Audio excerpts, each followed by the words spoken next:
You're listening to On the Move with Maki. I'm your host, Makisha Noel, or Maki for short.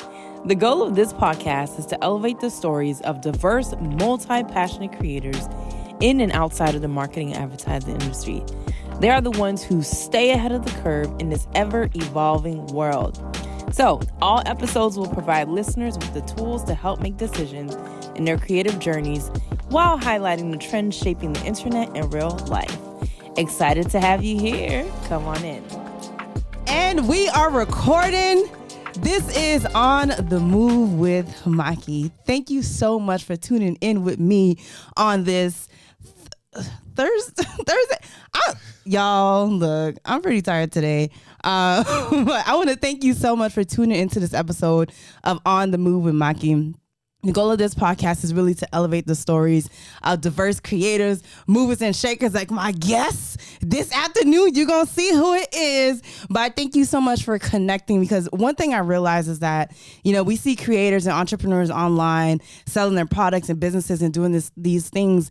But sometimes we don't get to go beyond the surface as much as we want. I'm not going to dig too deep. I want to dig as much as he lets me. But my guest here today definitely has a powerful story, and the way that he elevates Black women, I just need the whole world to know. But I'm so happy to have you here. I'm so happy that you've been tuning in to the episodes that have come out so far. It means so much to me. So thank you for being on the journey with me for On the Move with Maki. Today, my guest that I have here today, he is a growth strategist. I'm going to say his name at the end of the description. He is a growth strategist that has been building companies for almost a decade now. After having an illustrative career building Fortune 500 companies, but now I've been out here, and this is passion to teach entrepreneurs every single day and business founders step by step on how to build towards profitability. On his platform, Power Your Launch. See, that's a clue for some of y'all. Power Your Launch. This is a place where people will learn brand visibility and monetization. We love money. They also learn how to get their content in front of their ideal audience. And it doesn't matter if they're starting out or someone of a pro, they'll be able to learn and benefit from his platform. I introduce to you today, ladies and gentlemen, Abu Fofanah. That was an amazing intro. I need to get you to introduce me to everything that I'm a part of. Just fly me out, that's all. And I'm super excited to be here. I'm super excited to be a guest on your podcast. And, we have a personal story because we've met a few years ago. Yeah. And, to see your journey, see you on the move over the last few years has, truly been remarkable and amazing. So I'm honored to be here. Hopefully I could add some value and hopefully and give people something that could help them in their lives. So thank you. I wish we could zoom in. To his face. Hopefully he could bring some. It's the way. Let me get into these questions, because it's just the way. Abu has seriously been uplifting Black women for the past however many years. I don't know what year you started, but let's go ahead and talk about your journey. Let's start with your journey so we know what's going on. So many people know Abu, the man with a plan when it comes to ads. He's the ad guy. But tell us, how did you get to 9,000 plus ads? That's literally what your website said. 9,000 plus ads and helping thousands of Black women. How did, where did that even start? Yeah, so I think that it started a long time ago. I think where people see me now, they don't realize that there was a lot of seeds that was planted a long time ago, and it just happened that a few of those seeds decided to sprout. Mm-hmm. Now, there's a lot of seeds that did not sprout, did not work out, and so, I knew at an early age, back when I was in high school, it was my first introduction to paid media, paid advertising. I was a very curious kid. So every summer I would try to learn new skill sets. I remember that summer when I was trying to figure out what skill sets I would learn, it was paid media, and Morse code.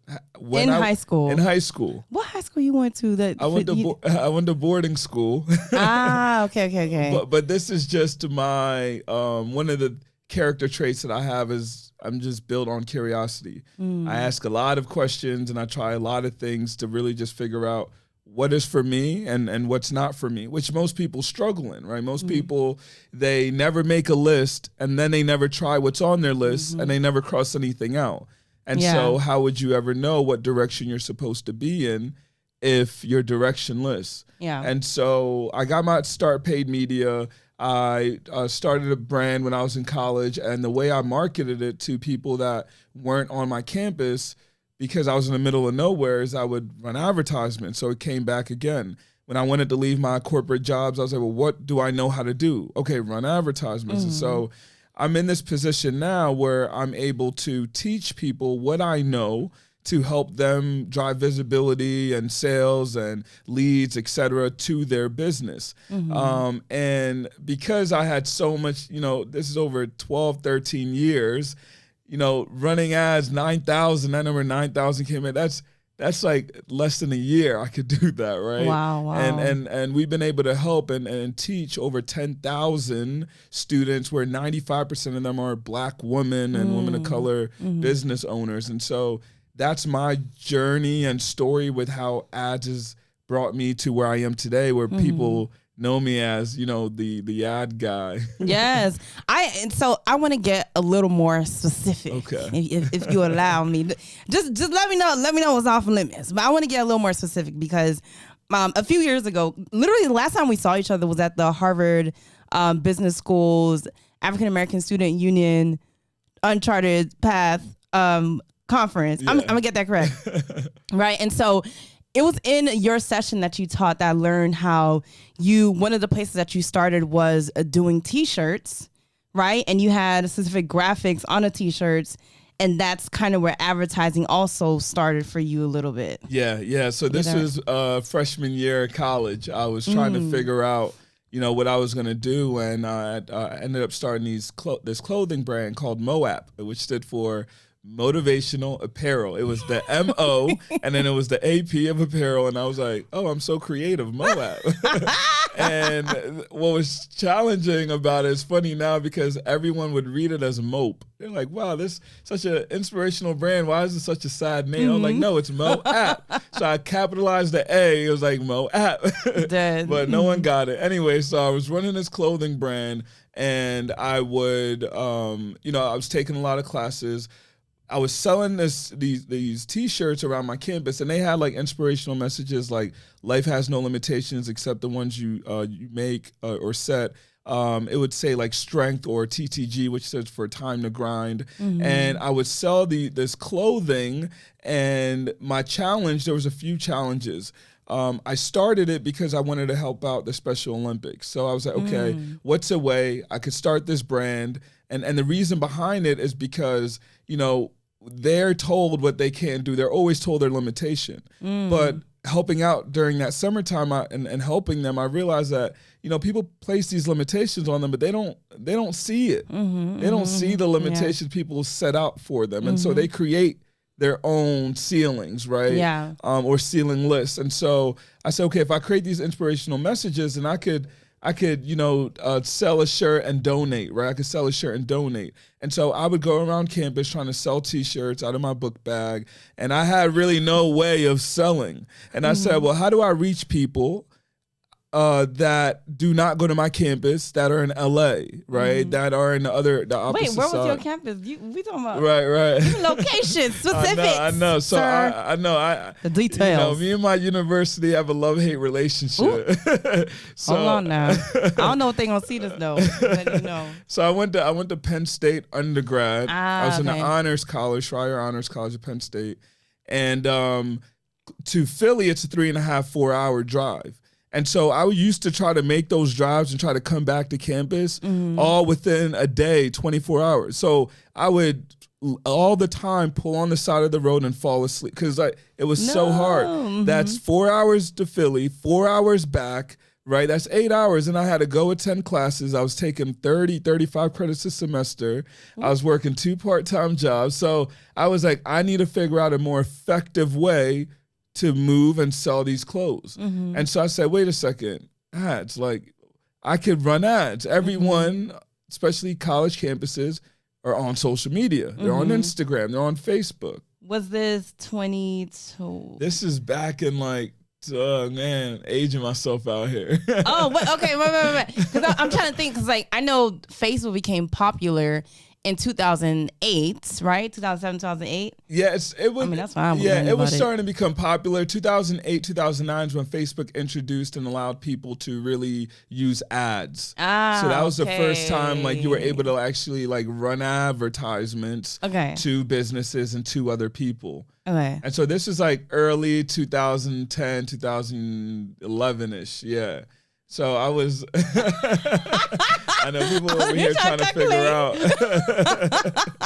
and go ahead now. We not gonna say all that. Okay, go ahead.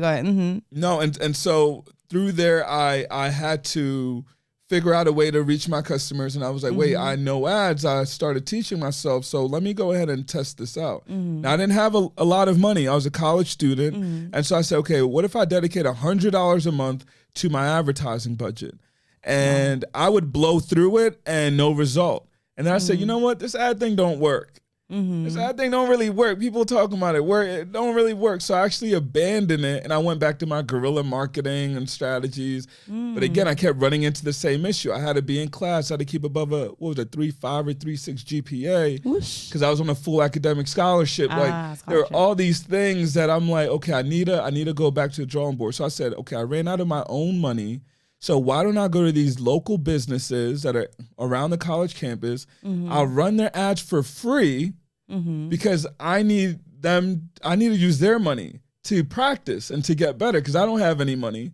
And so that's exactly what I did. I started running advertisements for them using their money, but in the process, I was getting really, really good. And so finally, I went back to my $100 a month budget and was able to grow that to $1,000, to $5,000, to $7,500, to $10K, to $100,000. And so that budget that I started with, I grew it. And one of the biggest things I learned in that is, if you don't know what you're doing, how can you get results?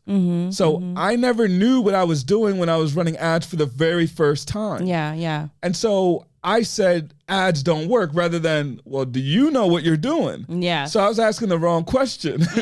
Yeah. And so I see a lot of business owners always asking the wrong question. And so I started asking all the right questions, which led me down to growing that clothing brand, making 5K, 6K, 10K a month.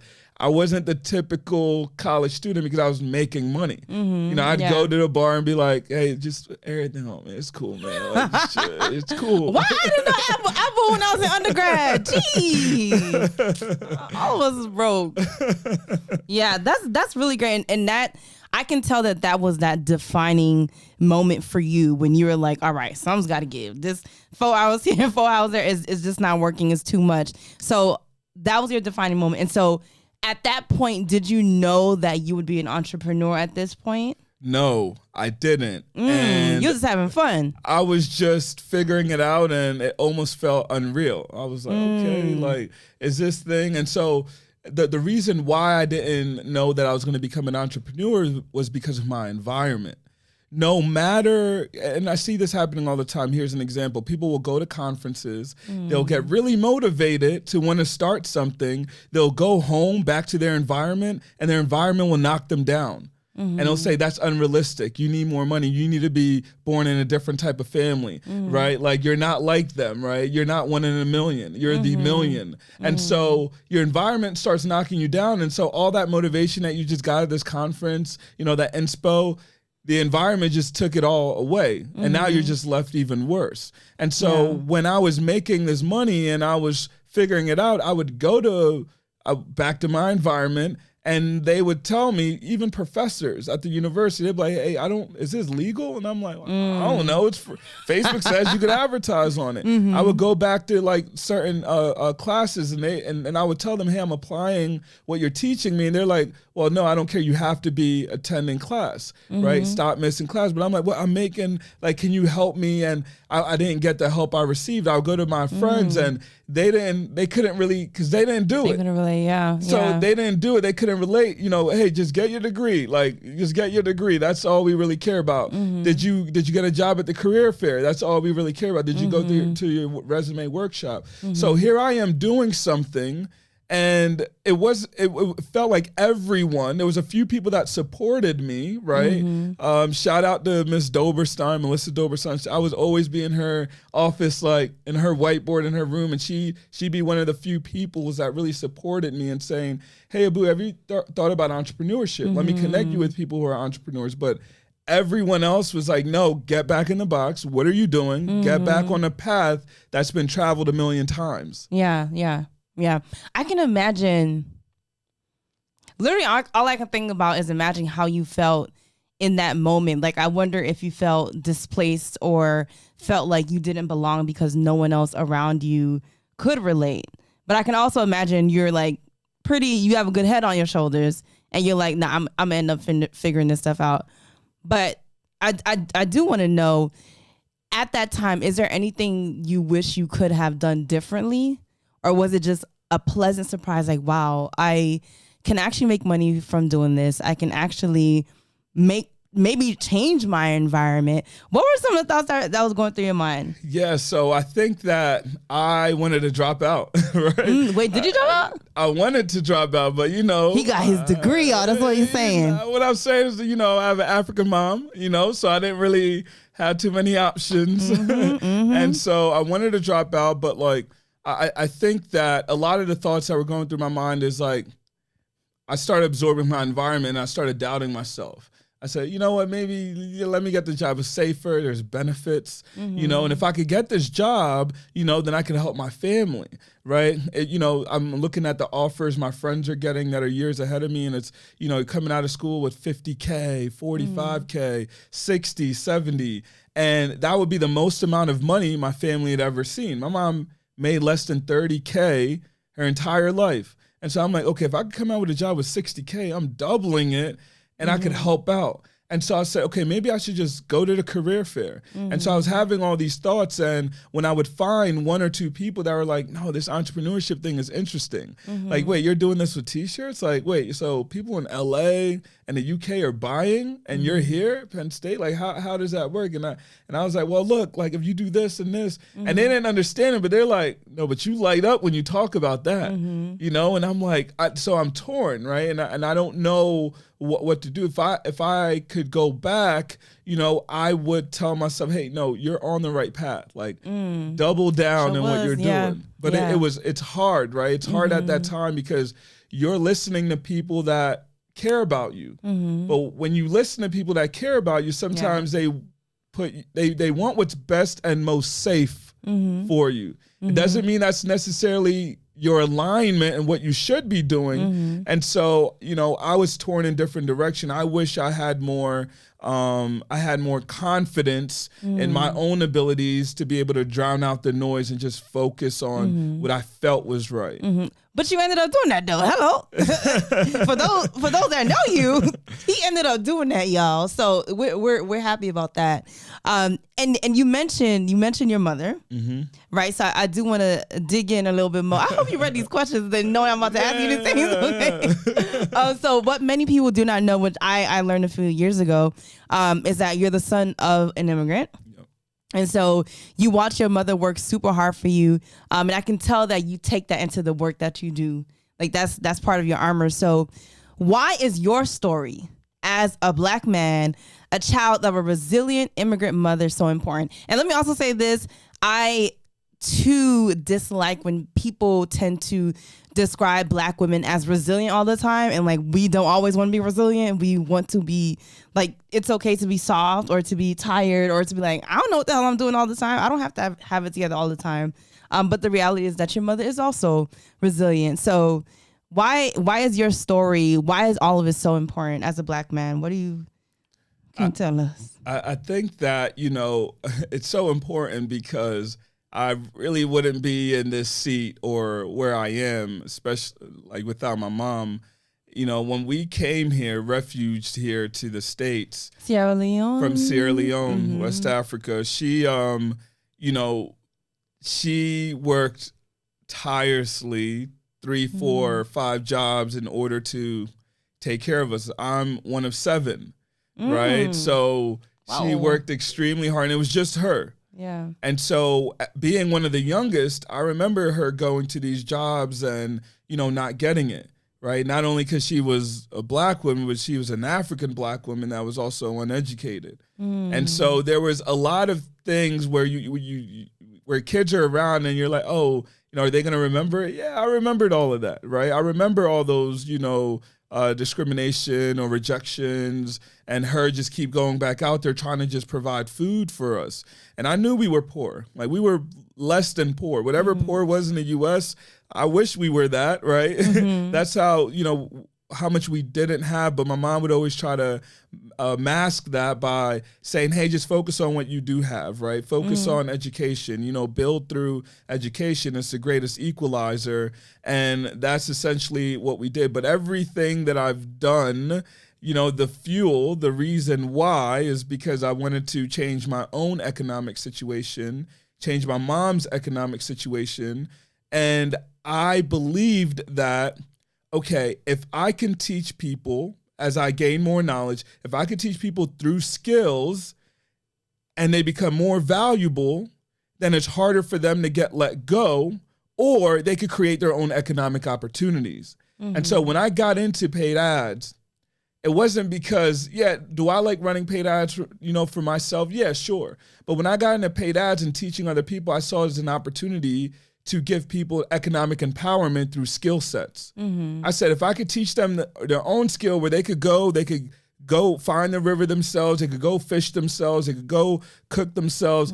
If I could give them the ability to create their own economic empowerment and resource, then they wouldn't have to be reliant on anyone else. And so that was directly because I understood and saw what my mom had to go through. And I said, okay, well, let me create another lane for people that, you know, aren't in circumstances that they enjoy, to give them another way out of those circumstances in order to make money, right? Because money changes circumstance. And when you could change your circumstance, you then could be fed differently. If you're only thinking about money to get fed, right? If you're thinking about, you look at Maslow's hierarchy, if money is such a big thing on your plate, it's hard for you to see anything else on your plate. It's very extremely hard. So what I'm trying to do is really put people in better positions through skill sets, and ads is just one of the skill sets, right, that I teach them. But I definitely wouldn't be here if it wasn't my mom. Really, you know, again, that's been my reason why. What I'm hearing is that this is not just work or like making money or just like building a successful business. It sounds like you're on a mission. Absolutely. And I think when you are on this mission, when you are aligned with your purpose, you know you're called to do something. The challenge is other people aren't called to do what you are called to do. So they look at it as work. They're like, wow, you're working yourself to death, right? And I'm like, no, I'm enjoying the work that I'm doing. And so it's a different perspective, but this is one of my purpose, right? I have multiple purposes, but this is the one of my purpose that I get fired up about, right? It's what I get up and say, okay, well, how can I change things today? Yeah. And I wish more people understood that, but that's the life of an entrepreneur and creator. You see things that are unjust, you see things that are not right, and what you're trying to do is solve for these things. And only you could solve it. You see it. there's been thousands, millions, billions of people that have lived. Yeah. And some of them have seen things that they've changed. But not everyone can see the same thing sometimes. So maybe you're here for a specific purpose in order to solve that specific problem. Yeah. And I feel like I'm in alignment in order to do so. Amen. Yes. That reminds you of the quote. I'm sure you know one of my favorite quotes. And what Abu does is teach a man how or teach a man or wait, I just had it in my mind. Hold on. I got it. This. Teach a man to fish for a man. You feed him for a day. Right. Teach a man how to fish. You feed him for a lifetime. Right. And that's what it sounds like that you do. And that's a beautiful thing. And there's like another saying too. It's like, you know, if you want to get everyone educated in a village, then you teach the women. Right. And let's go. I'm gonna add some applause right now. I'm gonna add some applause right there. Let me make sure I do that. Tell us about this quote. Oh, Black women, we are so necessary. But yes, I appreciate you sharing that, and I kind of want to move into growth, talking about entrepreneurship. So on your platform, you talked about looking successful as opposed to actually being successful, especially because people who tend to not be successful, whether like on their own terms or whatever they try to create, is because they avoid failure and they avoid the work. So talk to us a little bit about your relationship with failure, and what is something or some things you kept failing at until you got it right. Yes, ads. We know you probably want to know what your ads. No, I think that, you know, and that's a really good point. You know, what I was talking about, like, is visibility versus recognition, right? Ooh, yes. And it also, yes, go ahead. It also reminded me of someone you know, I don't even know how to say his name, Mahdi. Mahdi, yes. Yeah. He said something similar. I think you're about to say it, but maybe. Go ahead. Yeah. But I think people would rather look the part, especially with social media, right? That's the algorithm. They're rather optimized for the algorithm and how people view them than they really care about how they view themselves, right? And the work that they're doing. And one of the big things I always circle back to is visibility versus recognition, right? There's some people that I'd rather be and get visibility, right? And there's some people that rather get the recognition, right? And then there's a few people that say, you know what? I'm more concerned with the impact, right? I'm more concerned with making the impact. And so with me, and when you talk about visibility, et cetera, I failed a lot in public. Right, I failed a lot, and I think that some people, and you could go and you could look, you know, search, you know, how many all the businesses I've ran. Not all of them been successful, right? Which ones? I know you had an agency. I remember that, and you closed that down. Yeah, but it wasn't because it wasn't successful. It's because I didn't want to. I didn't want to take the challenge on growing it to a full-blown agency. I was making good money. I was serving about 36 clients, and it was just me. And so I was experiencing burnout. It was either, you know, hire full staff agency, but I didn't want to manage people, or, you know, I made a good money. So I was like, you know what, let me just like step away and transition into my next thing. But I think that a lot of my failures have to do, and again, I failed publicly, but a lot of my failures have to do with either decision points that I come to, whether it's like, do I lack the confidence, right? Like, am I confident enough to step into this new thing? Am I concerned what other people think about me doing this, right? Will they say, oh my God, he's doing another thing, right? And so, you know what? Worry about let that? me not even start. No, I did. I did on my journey, right? And that's why I would fail, because I would never, when you don't start, it's also, you know, I don't know what's worse, right? Sometimes, like not starting or failing. Like, and I was like, you know what? I'd rather start and fail than never start. Yeah. And so I think most entrepreneurs, they'd rather not start. You know, and they just say, you know I what? understand, yeah. But yeah, I've failed many times. A lot of times. Like, that's the only way it's like when you take an exam, you don't do well. you take that same exam, you're like, wait a second, I remember question number 1 and 2. You get better each time. And so, yeah, I've failed a lot of times, yeah.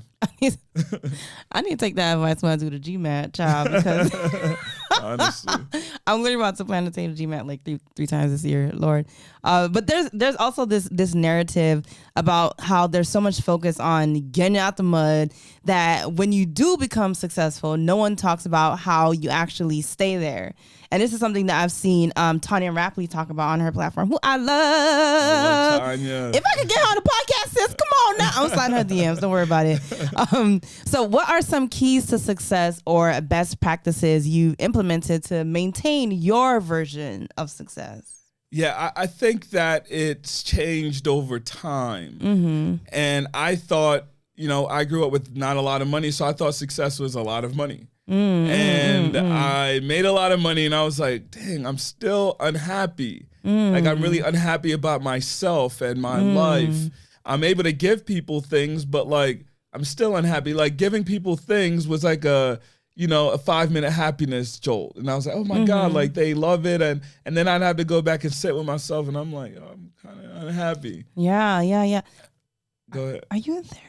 I just want to. So I am working on it to get a therapist. Yeah. I've tried different therapy websites and it's another pain point of mine because I think to get a therapist is like the hardest thing ever. Child's a struggle, yes. The websites are not intuitive for the person seeking the therapist. They're asking you questions you don't even know how to answer. Right.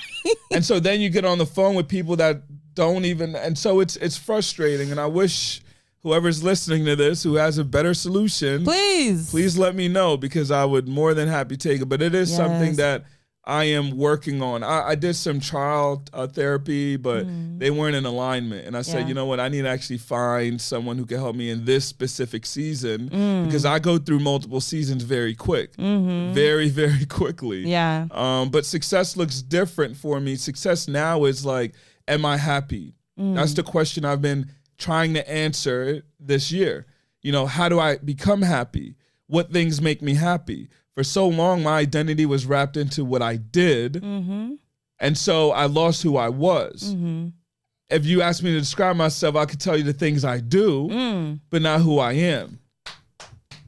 And so I think for me, it's really identifying, am I happy with myself and what makes me happy? That now to me is a level of success, like would determine my level of success and how I stay there. Other things inside of that is just like routine, habits, how are you changing for who you want to become? Because you're always going to be changing, but what direction are you changing in? And so if I want to get up earlier, if I want to read more, then I need to implement those things now. I can't wait until a later date to implement those things. And I think what a lot of people don't understand is that when you want to change your output, you have to change your input. If you want to become someone, you have to be becoming already, right? And so I think that's really important. You say you was in ads. You say you was a pastor. You did not say you were a pastor. I'll boot Fofanah. No, I'm all right.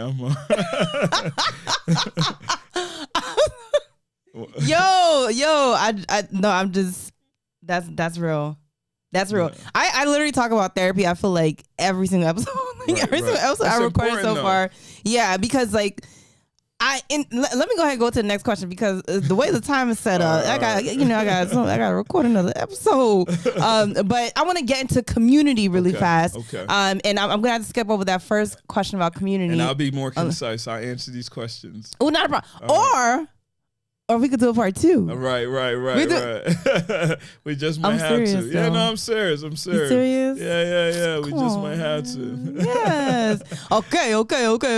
So if you follow Abu, if you on his Instagram pages, on his story, wherever you are, you know that he rolls deep and that he has a very strong community behind him. And I respect you and I respect the people that you roll with as well. So I'm curious to know the moment that you realized that it was time to level up your circle and to level up with the people that that were around you. And I want to know, was it a natural transition to spend more time with people that challenge you, or did you find that the friendships that you had, I know it's like 3 questions in one, and you can answer whichever one you want. This is about you. Did you find that your friendships or your relationships had to evolve or come to an end when you decided to aim higher? How did that transition happen for you? Yeah, so I think a lot of the things you happen, all of those things happened where I had to start evaluating a lot of things. But I think that the feeling of knowing when is when I kept the same patterns kept repeating in my life. Okay. Right, where people would let me down, people would use me. Right, like people would speak. They wouldn't speak into me, right? So like all these things kept repeating themselves, and I started evaluating my life, and I was like, wait a second, like I feel like I'm giving so much of myself that I feel depleted. Why do I feel depleted every time? And I started realizing over 98% of my relationships was just a one-way street. I was pouring into everyone. And no one was pouring back. And I said, well, I don't like this feeling.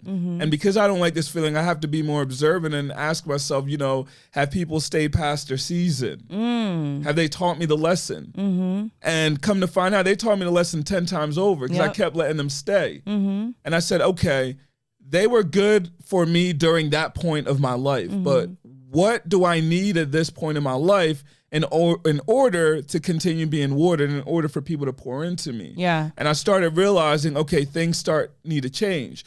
But the change didn't start happening because I went and got new people around me. It started happening when I realized that I needed to change things around, right? It started from myself and say, you know what? I need to change the perspective. I need to change these things in order to put people around me, because when you bring people around you and you're not ready for them, they're not going to stay.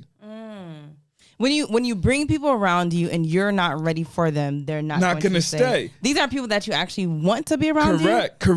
Okay. Because they've leveled up, right? They're they're vibrating at a different frequency. And so it's just different, right? Because they're vibrating at a different frequency, if they're not going to, they're looking for other people who are vibrating at their level of frequency. So imagine you at your stage where you are right now, going around people that may be toxic to you, but that's who you used to be, right? You used to have some of that in you. But in order for you, those people what they require of you, they're going to be there for you, right? But they're required, hey, if you want to spend an ample amount of time, right, you need to change your mindset. You can't be coming in here and always talking negative. I don't want that around me.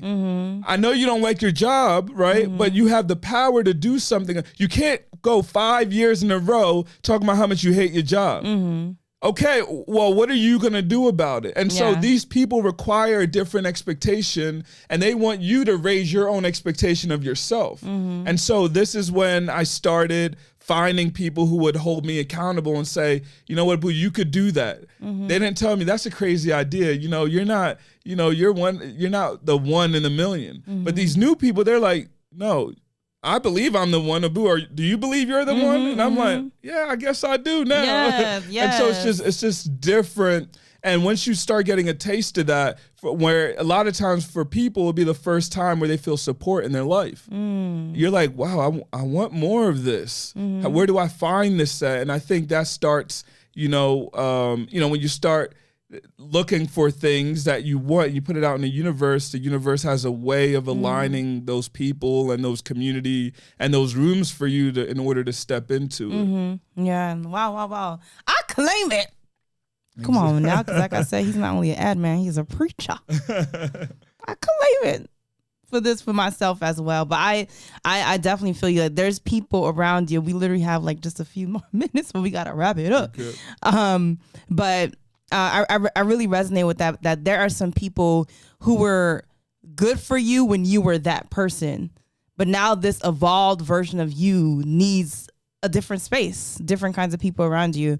But obviously you have to arrive at a certain place internally for you to even get there. That's where it starts. You don't just automatically change the people around you.